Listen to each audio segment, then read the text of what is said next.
Right, so first of all, welcome.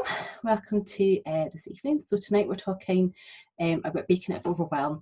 And I've done these sessions before, but this session I'm going to actually include an EFT demo, and I'm really excited about doing that. So for those of you who don't know me, I am Tricia Murray. I am mum to 4 boys. These are my 4 boys here. I've got a toddler who's 2.5. I've got twins who are 12. And I have got a 10-year-old boy here. I work as a therapist and coach. I live in Edinburgh, but I work with people right across the whole of the UK. I'm also an instructor and supervisor for traumatic birth recovery. I am founder of one of the founders of Perinatal Mental Health Support, which is a local charity in Edinburgh that provides peer support for mums experiencing perinatal mental health.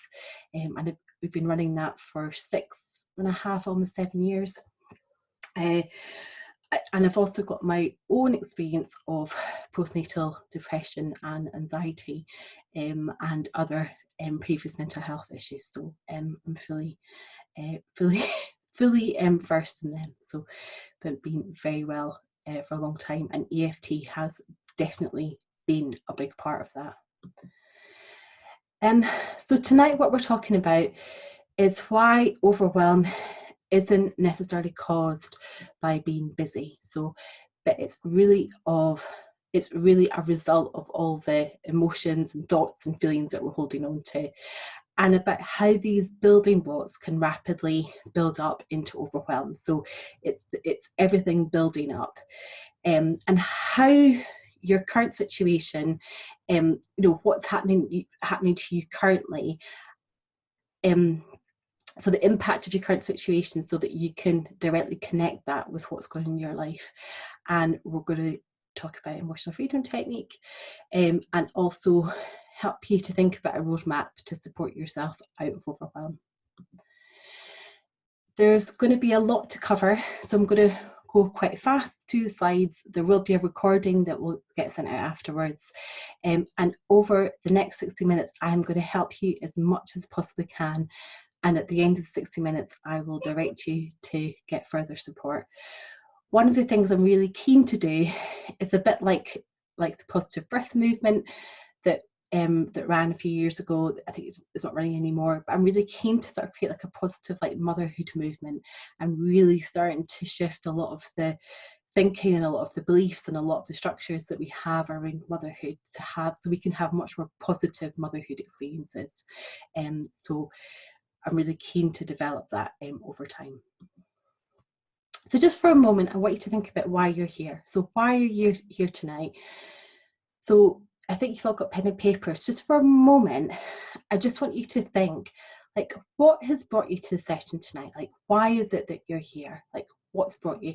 And if you want to share that in the chat, that's great. But if you want to just sit and just reflect yourself, that's absolutely fine too. But I'd be quite keen to know kind of what's brought you here. So what does overwhelm feel like? What is it? So I'd love to know in the chat, but equally, I'm really happy if you want to just sit down and write it on your pen and paper.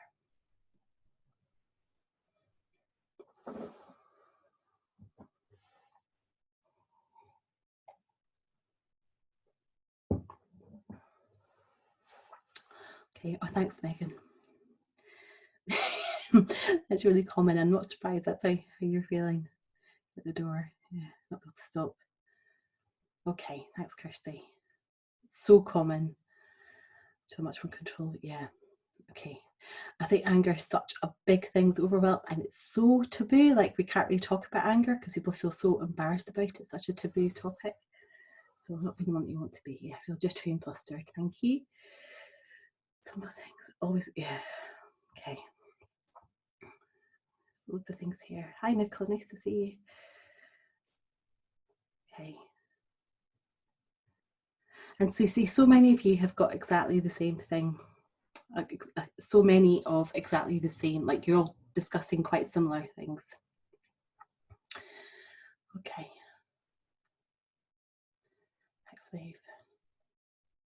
Thanks, Amy.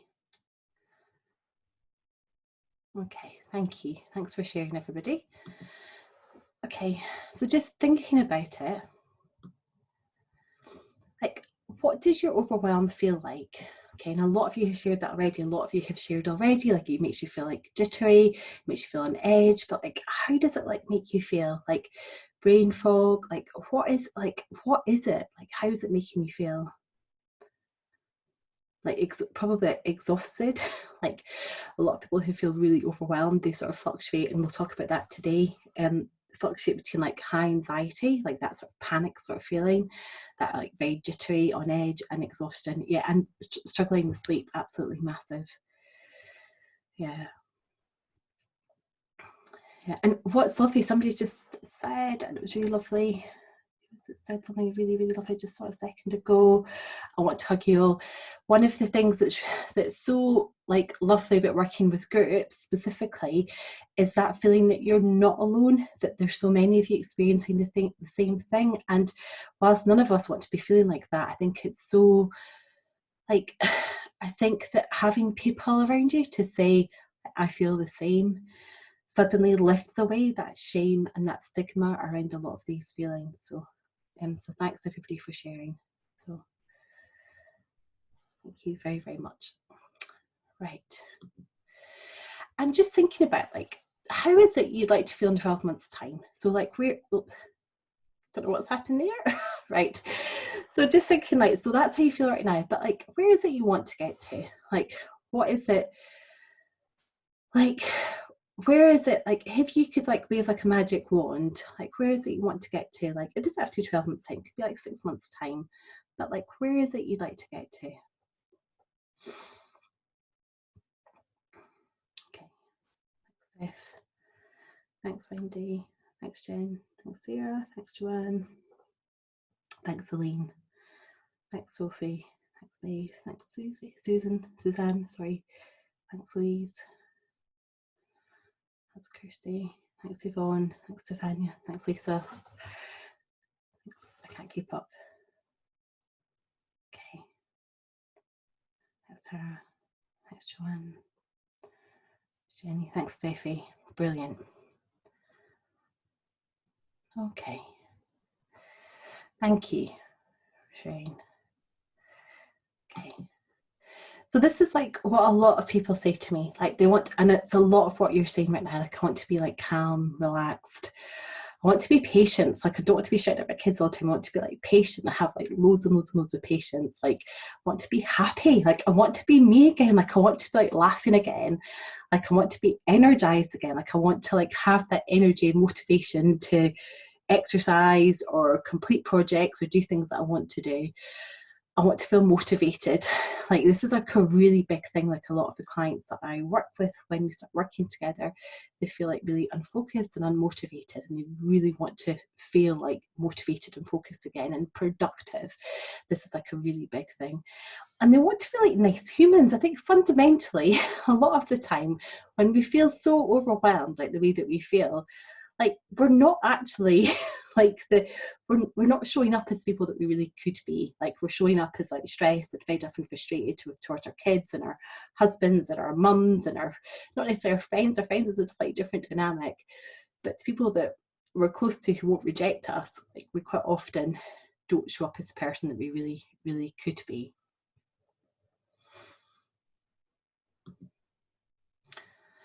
And so many of my clients will say like, I want to sort of show up being sort of calm, and many struggle with that. And it's a lot of the time, it's like they want to like show up as like being calm, but they're running around like 100 miles an hour trying to do like 100 billion different things.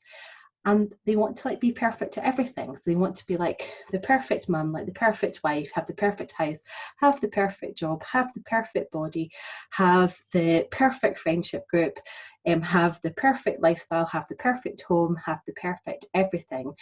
And when everything's not perfect and they're not in control of everything, it makes them feel very, very, very anxious and very overwhelmed. And actually, often this need to control it even more. So very, very, very difficult, and that's very uncomfortable to move away from that. It's totally not possible, exactly, Suzanne, but it's what a lot of people really strive towards. And it's constantly living in this like fear of judgment, this like fear of judgment that somebody is going to judge you, or somebody's going to find out that everything's not the way it should be. And they're really scared to let go of control.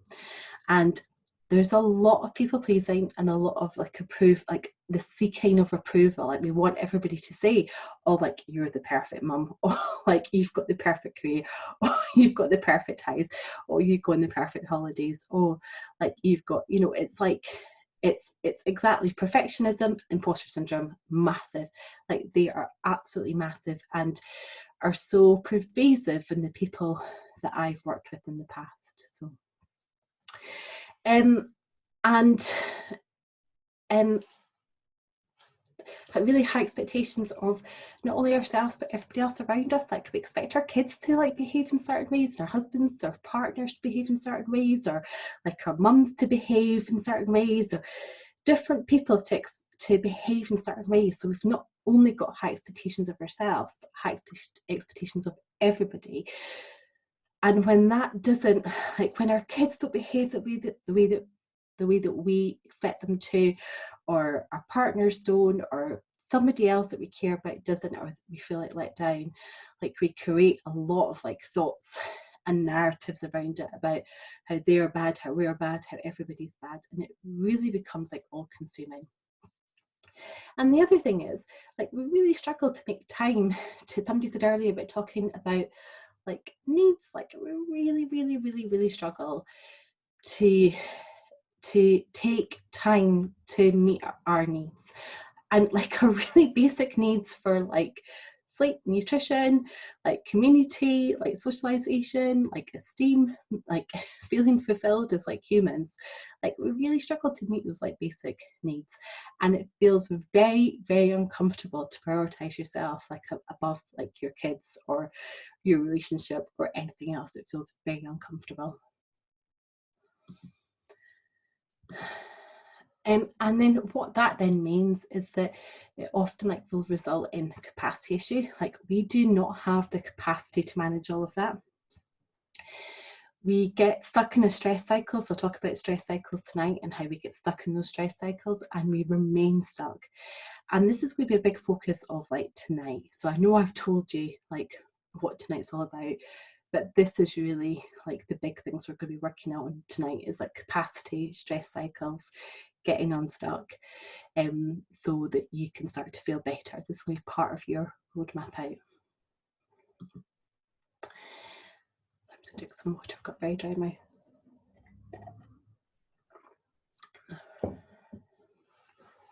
Isn't that amazing, Emily?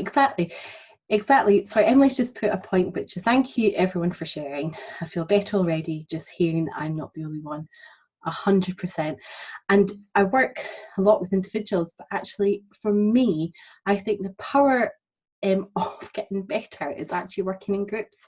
And actually group work and peer support is like absolutely massive. I've been running peer support for perinatal mental health for years, and the first time somebody walks in to that room and there's somebody else there that says, yeah, I get it, it's like you see their whole body relaxing. It is so powerful.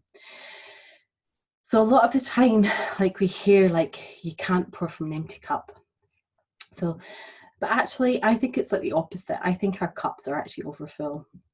So so I'm going to have a I'm going to have a wine glass here, because I think a lot of mums, maybe it's not particularly PC, but a lot of mums, we definitely are very familiar with the wine glass. So I want you to think about this wine glass, and this is like your capacity to manage. So this is how much capacity you have to manage everything going on in your life.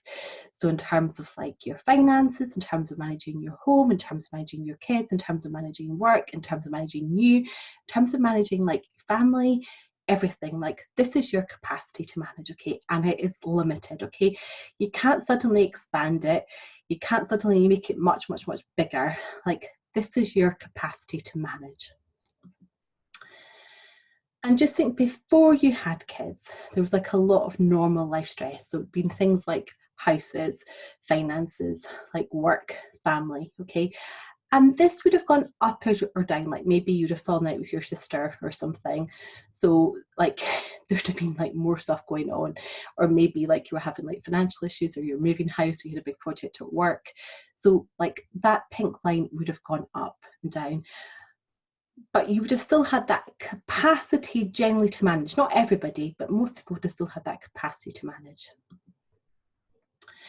And so, as I said this already, so sometimes like your pink line will go up and down.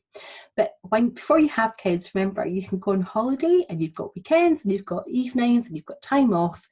So generally you can start decompressing. So some of the stuff you can like have some sort of decompression time. But suddenly you've got all that normal stuff that you had going on, but you've also got like kids. And so with kids, like you've been feeding them, you've been pregnant, giving birth, you've not been sleeping, there's more financial stress.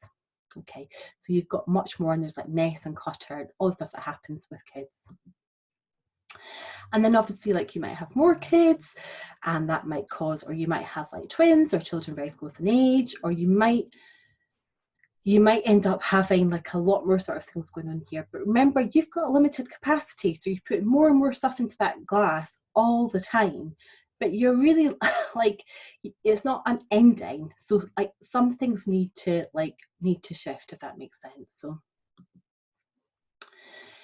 and so like when normal life stresses like increase, like there's very, very little or no capacity really to manage, like because you're limited by your capacity. And then things like, obviously we had like lockdown, so a pandemic strikes, so we had like COVID, so add COVID into that.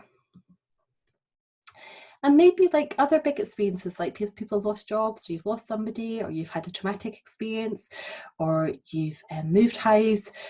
You know, there's just more and more stuff going on in there.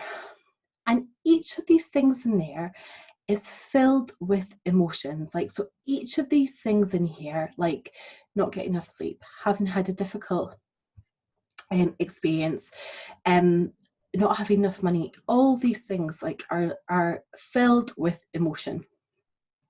So each one of these things, and the way that I like to sort of see it, so like I'm not very good at graphics, so these graphics aren't brilliant, and I totally admit it, but it's a bit like here's like my glass of like Lego. I used to use ice cubes, but it became very, very messy with my PC. I was worried about my water going on my laptop. But if you think about it, it's a bit like Lego cubes, and all the different Lego cubes and Duplo cubes are different sizes, and eventually they come spilling out. So I hope that sort of makes sense to people. Like there's only so much, and all these things are going into the glass, and there's no way for them to come out. And each of these things in the glass like is filled with like thoughts, feelings and emotions about it. Okay, so and the bigger the difference between like how you sorry, I'm just reading the message. Yeah, exactly. And the bigger the difference is between like how you want things to be and how they are, then the bigger the cube. So the bigger the difference between like how you want things to be and how they are, then the bigger the cube. So you want, for example, like COVID's a really good one. Like none of us want to be in lockdown. So you kind of want your life like pre-lockdown, like up here. But the reality is like I know we're coming out of lockdown now, but the reality is like things are here, and it's the difference here, and the bigger the difference here, then the bigger the like you're going to get a bigger block. So I'm going to get an even bigger block. You know, you might get an even bigger block. So the difference between like how you want things to be and how things are, then the bigger the block. Yeah, exactly that, Wendy. It's really, really, really tricky. Exactly that. So like Duplo. So for example, like sleep's like my favorite one to talk about, because my youngest toddler has only just started to sleep through the night, and he's still awake both nights for about half an hour, but it's better than waking up like every like 2 hours. So so we're like in a big improvement phase just now. So so it's not quite as big as it was like 2 months ago. But it's been a really difficult experience with his sleep. So this is like a little picture of like Arthur here, who's like a little baby. So you want like your baby, your toddler, your child to sleep. And it's the thoughts, emotions, and feelings of things not being that way. So like, and then the thoughts that start to come, like, I'm exhausted, I need a break, I can't cope, how am I going to manage like a no sleep, can't believe they're not sleeping. Like all these like thoughts, like and like then you have like a variety of like emotions, like anxiety, anger, resentment. They're like some of the things that I used to feel like when Arthur like wouldn't sleep. Totally normal feelings like to have. Like I'm not bad for having those feelings. It doesn't mean I don't love my son, but it just like you have a lot of these feelings. And so the feelings that I might have had, like I might have experienced like panic, brain fog, a constricted sort of throat. Everybody's going to feel different things, okay? And so it's not the fact that my child's not sleeping that's the issue. So it's not the stress that's the issue. It's my thoughts and emotions and feelings about it that the issue is. So because if I could just accept that he wasn't sleeping, I'd just be like, right, he just doesn't sleep. And that would be it. But it's not, it's the narrative that I've started to create about him not sleeping that the issue is. I hope that sort of makes sense. So it's not the stress, it's the thoughts and the feelings and emotions that we have around that. But for other people, it could be something completely different. So I've used sleep as an example just because I think it's a really common thing that so many parents have issues with. But for other people, it might be things like no help and support, no family nearby. Maybe their home's too small, their home's too big, or their home's not right for whatever reason. Maybe their career, maybe they're desperate to get back to work and work again, or maybe they're struggling with their career, maybe they don't know where they want to go with their career. Maybe they've got like maybe forced me, just joking, forced not too many kids, but maybe they've got too many kids, not enough kids. That's a really big issue for people. Maybe they've got issues with their friends and family. Maybe there's financial issues. I've spoken about sleep. Anything about your child's behaviour, like if your child like is really misbehaving, that's really difficult to cope with. Your partner working not around or working shifts, it's really difficult. Lockdown, lack of silence. Like I really struggled with like lack of silence when I first became a mum. Out of everything, when I first became a mum, it was the lack of silence that I really couldn't cope with. And for others, it's like their pregnancy, birth, or postnatal experience. So but this isn't a comprehensive list. This is just to get you starting to think about this, right? Really starting to think about what are like the biggest blocks in that cup, like really starting to think about it.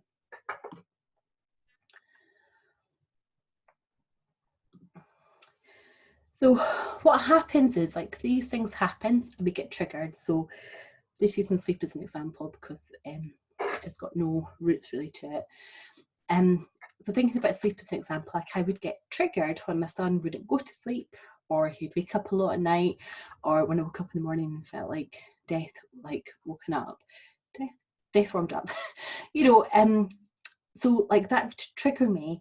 So to have all these like thoughts, so these narratives that I would start to create, and these narratives I would start to create about it would then start creating an emotion that would then start to create a feeling. But then I did nothing to then regulate it. So then like I would then get triggered again, and there was like more thoughts, feelings, and emotions, more thoughts, feelings, and emotions, more thoughts, feelings, and emotions. So that would get bigger and bigger and bigger. And one of the things that we don't do is we don't regulate ourselves. So we have like all these, like we're triggered, we have these thoughts, emotions, feelings, that we don't regulate ourselves with that. So then what happens is they just get bigger and bigger and bigger. So the thing that we need to start doing is we need to start regulating ourselves. So regulation is really, really important. So we need to complete the regulation cycle, okay? And that's what we're going to focus on tonight with EFT, a really quick EFT demo. Put me in my Lego. Is this making sense? I hope this is like making sense with people. Like, I hope that if people are getting lost, just let me know, or if it's making sense, just let me know. So I hope it's making sense and people are like really, they're like, it's suddenly like the pennies dropping. Right.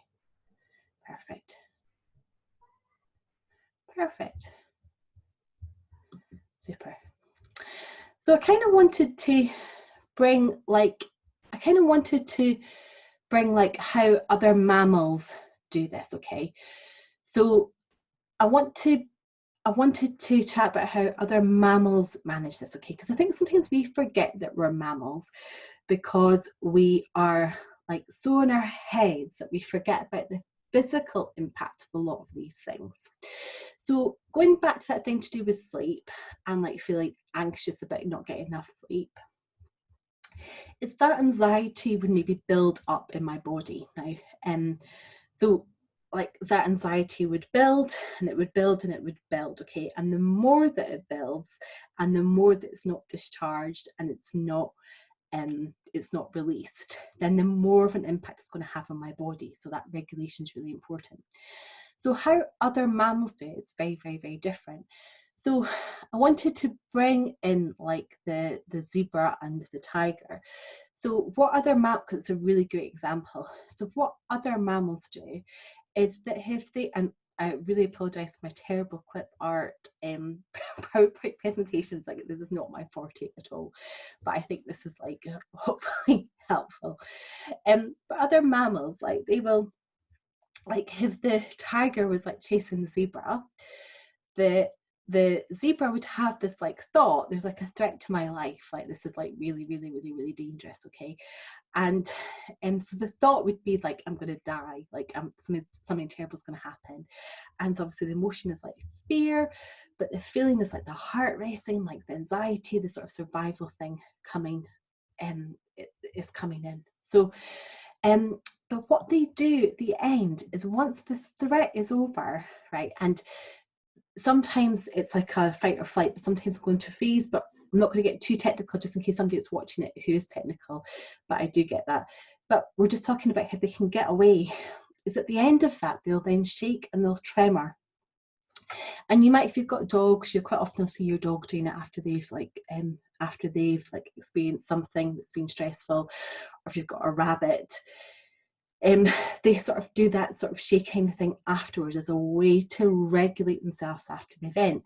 And actually quite often after people have given birth, I've been at a number of births, I work as a birth doula as well, though not very often. And often after the end of a birth, not even if it's necessarily been a stressful experience, women will shake at the end and everyone's like, oh, what's wrong? And it's like, that's just like a normal bit with all the adrenaline getting released in your body. That's like a normal thing that's going to happen to you, that shaking aspect of it. But for us, there's other things that we can do to regulate ourselves. So like I used to have like terrible social anxiety. It doesn't ever really impact me anymore, but it's a good example because it's a really common thing that a lot of people have got a lot of people have got social anxiety. So it's a really good example, and I'll explain a little bit about it. So for other people, maybe if they've got social anxieties, I've put this like picture to demonstrate like going to groups. The thought might be like, oh my goodness, like, so as animals, like as humans, like we're really, really, really tribal, and like we have a primitive part of our brain, which is all about acceptance into like the tribe and into the community. And like we have this like massive fear of like being rejected by a tribe and being rejected by a community. So it's a really, really, really big fear about acceptance and belonging. When we're not accepted and we don't belong to community, it can make us feel very, very, very, very vulnerable. So the thought might be that I'm not going to be accepted into this tribe. And so the emotion again might be fear, and the feeling might be panic, that sort of panic sort of feeling. But what we can do at the end of that, rather than just letting it sit in our body, is we can do things to regulate ourselves at the end. So we can like dance, we can do like yoga, we can do like fighting is really good, like so like taekwondo type things, or kickboxing.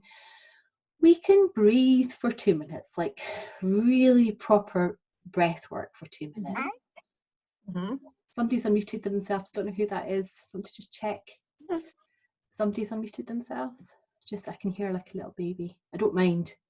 It's just to let you know in case you think that you're on mute and you're not. We can laugh. Like laugh is a really good way to regulate ourselves, or running for a bit. It's a really good way to regulate ourselves. So there's different, it's okay, Rachel, don't worry. Shaking's really good. One of like the other things is like belly dancing is really, really good. Jen's into belly dancing because it's really good at shaking like certain muscles, which are really good where we hold all of our stress. So it's really, really good. So they're just some examples. So just thinking about some of those, it's like really thinking about some of those things, like what are the things that you could do to regulate? So like having an understanding of that, like just like you don't need to share, but just like having an understanding of that. Think about like when things bother you, like there's things that you can now do at the end of it now to start regulating yourself.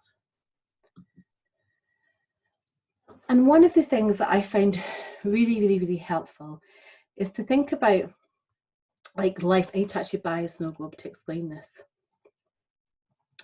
But think about like life, like when we wake up in the morning, like if we think about our nervous system a bit like a snow globe, when we wake up in the morning, like all of the snow is like really settled on the ground. And as we go about our day, that snow globe and the snow is like really sort of shaken up, and it's like, you know, it's activated. And what we need to do throughout the whole day is actually keep an eye on that snow and like really help it to settle down and really help it to lie again. And that's part of our way, that's part of like our way to regulate our nervous system. And there's lots of things through the day that activate our nervous system. And I don't necessarily want to go too much into this just because of time, and I think I'm talking quite a lot. So I don't want to go too much into this, but lots of different things like activate our nervous system. So so you'll get this afterwards. I'm happy to share any specific diagrams with you.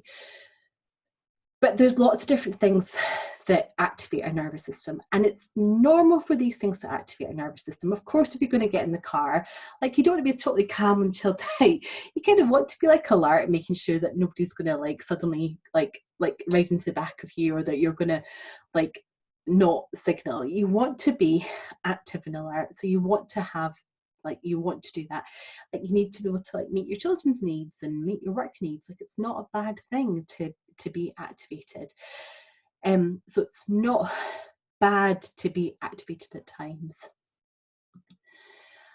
And what we kind of want in a healthy nervous system, so a nervous system where the snow settles really regularly on the ground quite easily, is we want to be able to respond to stress. Like right now, like I'm in alert mode, but actually what I need to be able to do after this is I need to be able to regulate myself after this. Like it's not a bad thing to be in alert mode, so that's not a bad thing. So like, you know, being at work and having a big project, what's the word, like meeting up with your kids, like meeting your kids like needs, getting out the house in the morning. It's not a bad thing always to be in alert, but it's how quickly you can get the snow to settle down afterwards. So how quickly you can regulate yourself, how quickly you can stop that stress cycle. But a lot of the people that I work with, that isn't how they are. And I can imagine a lot of people on this call specifically, that's not what happens. We get overwhelmed because we are not regulating our nervous system. So it's not the fact that we're busy or that we're stressed. It's the fact is that we've got all of this stuff going on all the time, and we have no ability to regulate ourselves. And what that means is when we're not regulated, it means that we can't think clearly, we can't think logically, we can't be productive, we're exhausted, we can't be motivated. So what happens a lot of the time is we fluctuate between this high state of alert and this state of shutdown. So we go from high alert all the time, doing, to just being like, oh, completely shut down. And actually, some people don't even wake up in a calm place. They quite often will wake up in complete shutdown, or also wake up in a complete anxiety. I realised a wee while ago, I drew this ages and ages ago, and then I realised recently, actually, this is like inaccurate, because a lot of people who have this really dysregulated nervous system, so a system that's never ever regulated, a system where they're chronically stuck in the stress cycle, will often wake up in complete shutdown, or will wake up in actually anxiety. So, and this is how it generally shows up for people. So people will generally show up in that is like a sign of like anxiety maybe. So people will generally sort of be in one of these sort of two circles, like if they've got dysregulated nervous system, they'll either be in this like anxiety, sort of catastrophic thinking, physical feelings, worry over everything, not be able to let things go, can't relax, sleep problems, brain is flitting around all over the place, hypervigilant, or they'll be in burnout, which is not able to get out of bed, struggling for motivation, low energy, craving isolation, not able to focus, brain fog, struggling to wake, can never rest enough or get enough sleep. Both of them will generally avoid situations or people, and they use like a lot of self-soothing strategies, a lot of sitting on your phone, scrolling for hours and hours as a way to dissociate yourself from the situation and pretend that you're doing something productive. That is classic sort of sign. And I sort of think like they sort of fluctuate, like it's like the moody teenager and like the toddler. Like if you think about a moody teenager, or if you think about yourself, like where are you, that will generally tell you like which one of these two circles you generally default to. So one of the things that I think is really, really good, and I think is like the best technique for emotional regulation, is emotional freedom technique. And it looks completely bonkers because you tap on various parts of your hand, face and body whilst talking. And it's described as like the fourth wave of psychological intervention. So psychoanalysis being the first, psychotherapy has been the second, CBT is being the third. So a lot of people are very familiar with CBT, and I had CBT myself, so I think it's a brilliant therapy. But they're talking about EFT, and not just EFT, like there's other sort of body-based approaches like EMDR, somatic experiencing, other sort of mind and body approaches being like the fourth wave of psychological intervention. The great thing about EFT, I think, is you can do it on yourself, you can do it as part of a group, and you can do it one-to-one. It's like in a one-to-one therapeutic situation. And it's a body and mind approach. So we tap on issues, but we're engaging our body as part of that. And my own EFT experience is that I came across a book called The Tapping Solution when I was recovering from postnatal depression and anxiety. So I had been on medication for quite a while. I'd come off medication, I'd been in and out of CBT therapy, and yeah, I was about to do that. Sorry, so you're a step ahead. You're not a step ahead. I've got it on the skin page, and there's a really good book which I can send you links to a really good book afterwards. I think I can maybe find it. I'm getting distracted. I've got a book. I'll show it to you at the questions at the end. And my own EFT experience was came across a book called The Tapping Solution. So I had been in and out of CBT therapy, but I'd come off medication. As part of that coming off medication, like I don't know if anybody else here has been on medication, but as part of coming off medication, I really, really, really struggled with that. Really struggled, but I didn't want to go back on medication. And as such, and as such, I was coming off medication, and I came across EFT, and it completely and utterly changed everything. So it completely and utterly changed absolutely everything for me. And suddenly within 5 or 10 minutes, I had complete and utter grip over everything. So the difference between psychoanalysis is I think psychoanalysis is like, it's like analysing everything, whereas I think therapeutic has got like a therapeutic element to it as well. So CBT is cognitive behavioural therapy. So I will get the book at the end in the questions bit if the person's asked me that. But But I run a membership where we do tapping twice a week. And a lot of the members in my group basically say how this is like what they said. I haven't asked them for it. I asked for feedback generally in the membership, and this is like what they came with. And this isn't the only time they said this. They say this all the time, like how helpful EFT can be in everyday life, how it clears their head, how it's helped them to be much more compassionate to themselves and to others, that tapping is life-changing, the amazing benefits, how just for 5 minutes a day can make a complete difference to your life, which is what I totally agree with. So useful when it's used regularly. It's life-changing. Oh, Nikki's here. Hi, Nikki. Can't live without it. That happens all the time. I can think much more clearly now.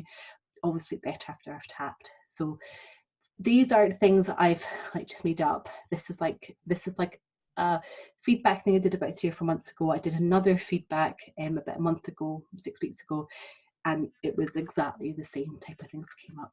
Oh, thanks, Jen. Totally agree. Yeah, five minutes a day makes all the difference. And the research says that it's over like 100 peer-reviewed studies. There's actually brain scans that show the impact of tapping, and it changes DNA expressions and hormones, specifically cortisol. It's recognised as being relatively quick and no adverse events, with a much lower number of EFT sessions needed over CBT, and the results seem to be much more long-standing. So, oh, thanks, Yvonne. And there's lots of evidence around PTSD specifically, and so much so that whilst it's not been included in the PTSD guidelines as a therapy to use, it's been included in there as a therapy to fund research into, which is massive. Like, it's absolutely massive to get to that point. So, and also for anxiety, depression, cravings, fears, phobias. But the evidence which has come up a number of times,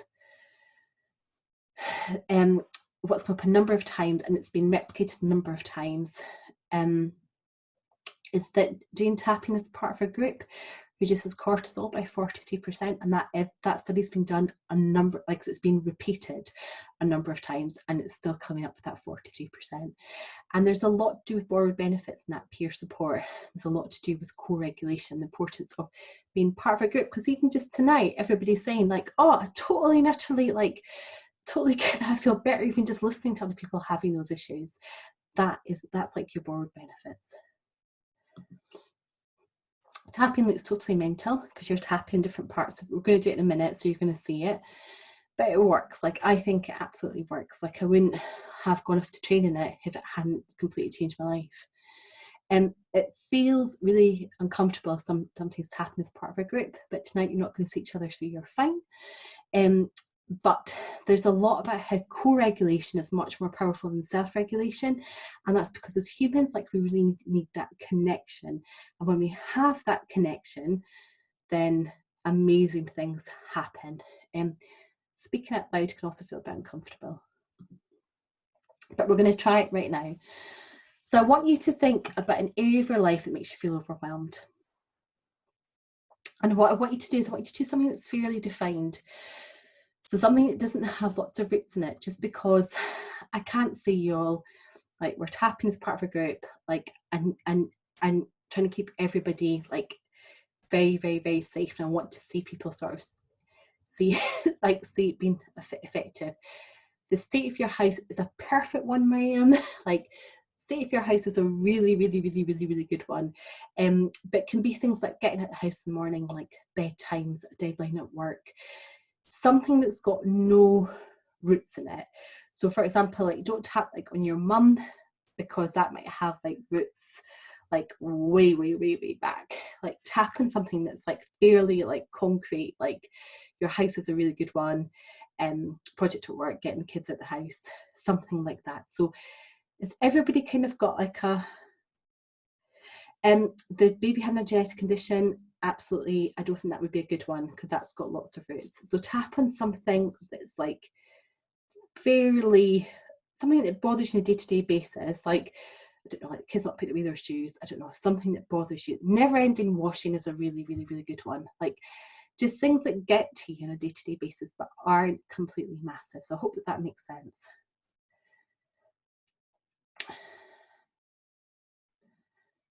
Yeah, okay.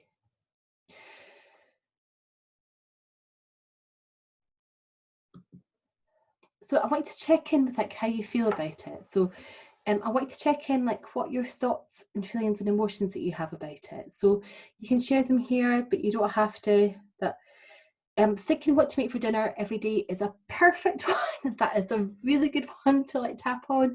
Like these are really good ones. Like these things that get to you every single day, but really in the big scheme of life aren't really, really, really important. So yes, exactly that one. Sorry. So exactly that.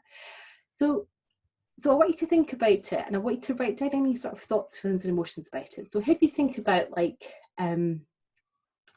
what you're making for dinner every night, the thoughts and feelings and emotions that you might have about it might be like frustration, like fed up, exhausted thinking about it. Like there might be like different sort of things thinking about things within that.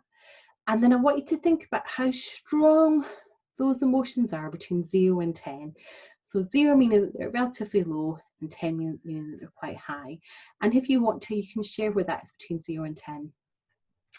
I'd hope not to see like too many 10s in here, because then that would think that's quite a big issue. So something that's not as big as sort of 10, but yeah, totally get that, Steph. So just if you can, just take a picture of it. So like for example, like for me, if it was like to do with like dinner every night, like I would maybe like stand in the kitchen and have a picture of myself and try and kind of recreate that emotion and the intensity of that emotion, and then like find like how strong that emotion is, if that makes sense. So I'm just gonna let people just carry on sharing, but just kind of get a rough idea like where you are. If something gets too much in the session, like just stop. You're totally fine, safe to do so. You can turn me off for a bit, totally fine. So absolutely stop. Sometimes what can happen is like we're like big sticky webs. So we can be tapping on something to do with like we can be tapping something to do with like dinner time that might really, really, really, really get to us. But actually, because we're like a sticky web, it might be hanging on to like something else, like I don't know, resentment at my husband for never ever doing anything around the house or something. So there could be like something else that's like a little bit sticky there. So just kind of be aware of that. So just be aware that there might be like a much stickier web, and maybe that's like a much deeper thing to do with like your husband. So sometimes like, so just to be aware. So if something else gets brought into that, then just have that awareness. So I find it best when we're tapping as part of a group is to think about the image. So if I was thinking about like washing, like the laundry, I would maybe think about like the times I walk into the utility room and the washing is bigger than me. Or the fact that nobody had put the washing machine on for like 2 days. Thinking about something to do with like dinner time, I'd maybe see myself in the kitchen or like looking in the fridge and thinking like, what the F are we going to have tonight? So that kind of like panic about what we're going to have for dinner, that kind of feeling. If it was to do with like getting at the house in the morning, maybe I would see myself at the bottom of the stairs and trying to get everybody out. So just kind of like have a picture in your head of where that time is that really sort of stresses you out. So, and keep really focused in on that, and that will stop the sticky web happening so much. So the points that we're going to tap on are the top of the head, like top of the head. So we're going to start tapping here, the top of the head, the eyebrow point here, the side of the eye, so not your temple, but the side of the eye, under your nose, this bony bit, under your eye, sorry, under your nose, in this divot here in your chin, on your chest, and then on your bra strap here. Okay, so that's where we're going to tap. And the way that EFT works is we acknowledge our feelings. So even though like I feel like really fed up and frustrated with like having to make dinner every night, I accept myself with these feelings. And right now I'm actually okay. That's all it is. So it's really simple. It's like the acknowledgement of the feelings that we have, and then like a balancing statement. And at each point we say something too, okay? So everybody's checked in. Oh, sorry, that's afterwards. Right. so we're going to get started. I'm going to bring up the points, I think, here. So I want you to bring into focus, so we're going to start tapping together. So if everybody can, if you can sit up in bed or sit up on the sofa, wherever you are, and just try and engage with this process. So I want us to start tapping here, and I want you to bring into your mind's eye this image, okay, this image that you're tapping on. Okay, and then I want you to repeat after me. So I'm going to say, even though I have all these feelings about this situation. So that situation can be like your house, dinner time, leaving the house, bedtime, whatever it is. I accept myself for these feelings. And right now, I'm okay. Even though just thinking about the situation, so keeping really focused on that situation, I have all these feelings. And right now, I'm okay. Oh, sorry, can you not see me here? I'm tapping on this. I'm tapping on the karate point. Can everybody see me now? Oh, you can't see me. All right, okay. Oh, Claire can see me. Right.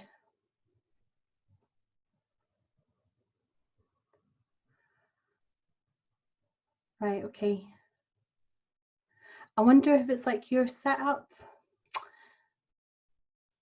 Right, see, to alter your screen view. Right, okay, Anna's got sorted. Right, okay, sorry. Right. Whew. Okay.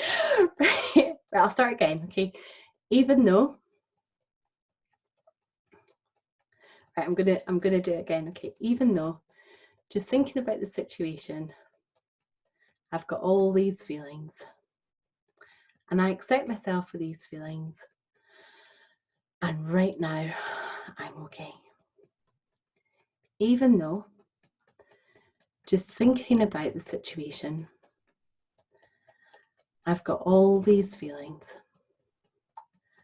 And right now, I'm okay.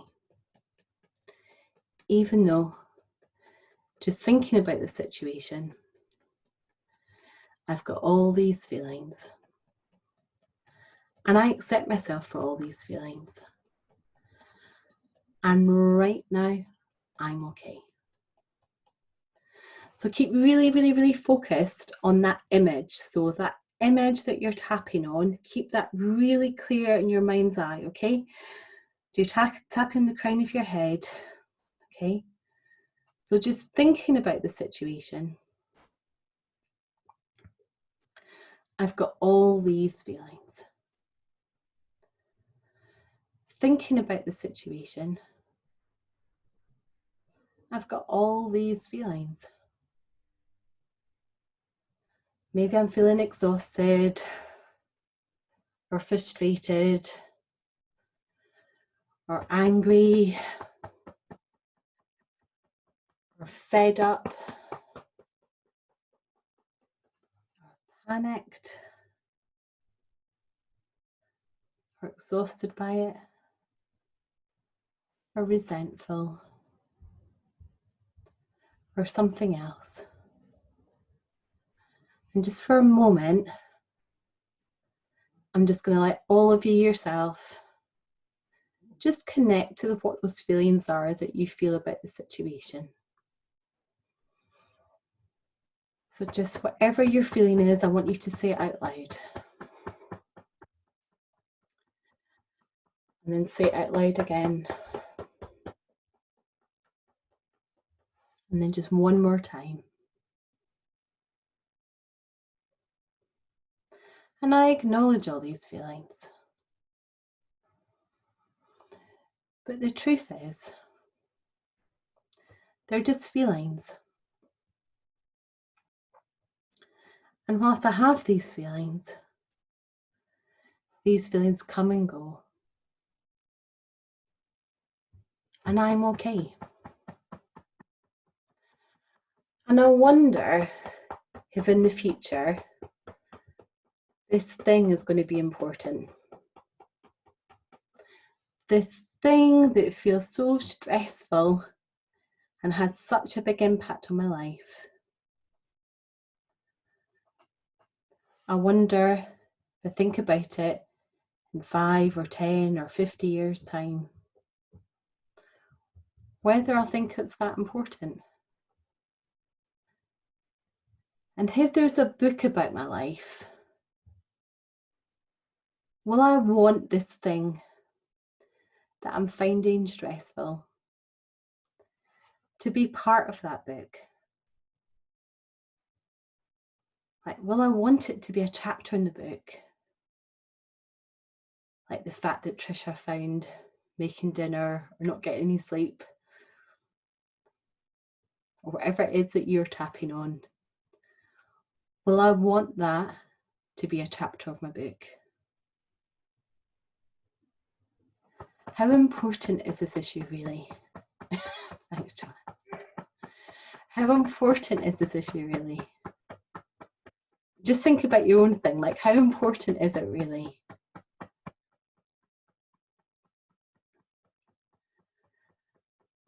And I'm hoping here that you're all still tapping these small things and keep focused on like that image.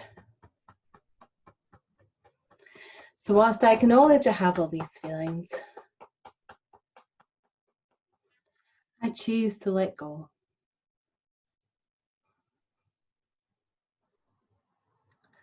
I choose to accept the situation for what it is. I choose to accept myself for how I feel.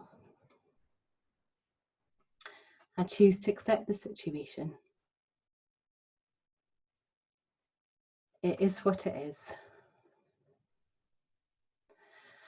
And right now, I'm safe and I'm okay. Right now, I'm safe and I'm okay, and all is well.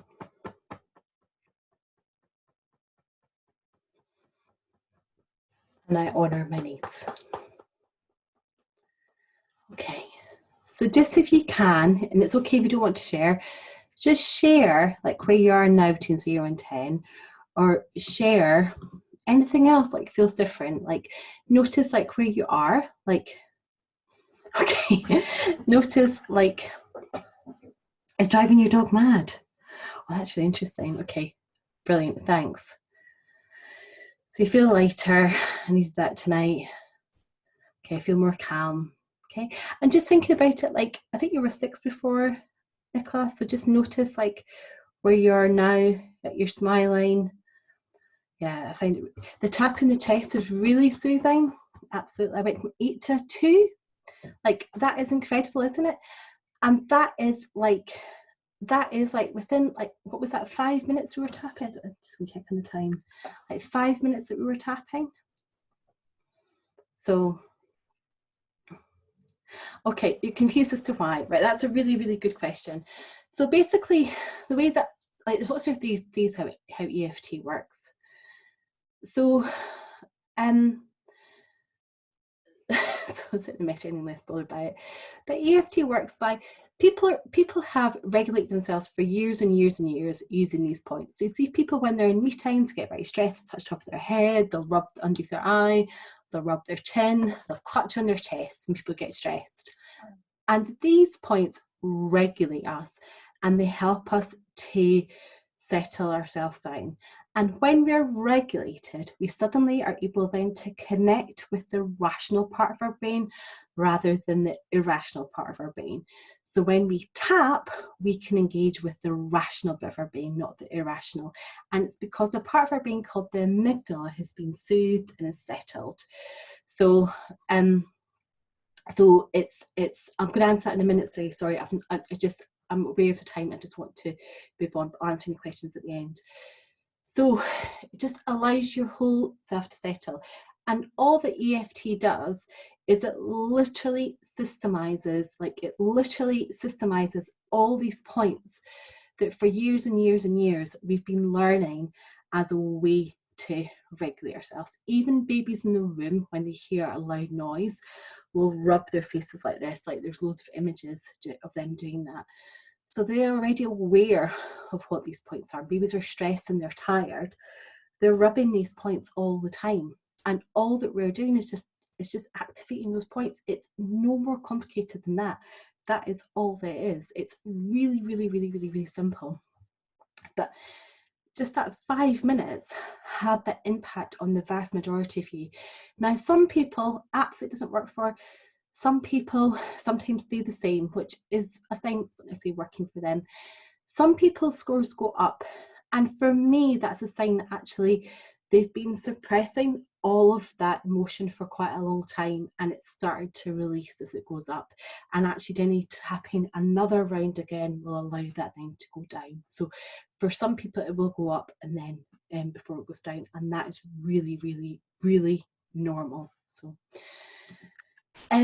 just thinking about going back to our blocks. So just thinking, have you had all these blocks and they were like size 8 before, but then you managed to get them down to a size 2?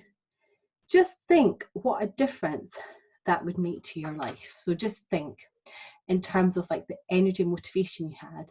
So I got my sons to try and replicate the same blocks between Duplo and Lego. So if you think you had everything and they were all Duplo blocks, but you managed to cut a lot of these blocks down to Lego blocks, what a difference that would make to your life. Like that would make a huge difference to your life. So just think about the release and the relief that you would have. So the good news is it's not just the stress itself that's causing the issue that takes up the headspace. It's the thoughts and the feelings and emotions. And because of that, there's so much that you can do to get your blocks from being here to being here.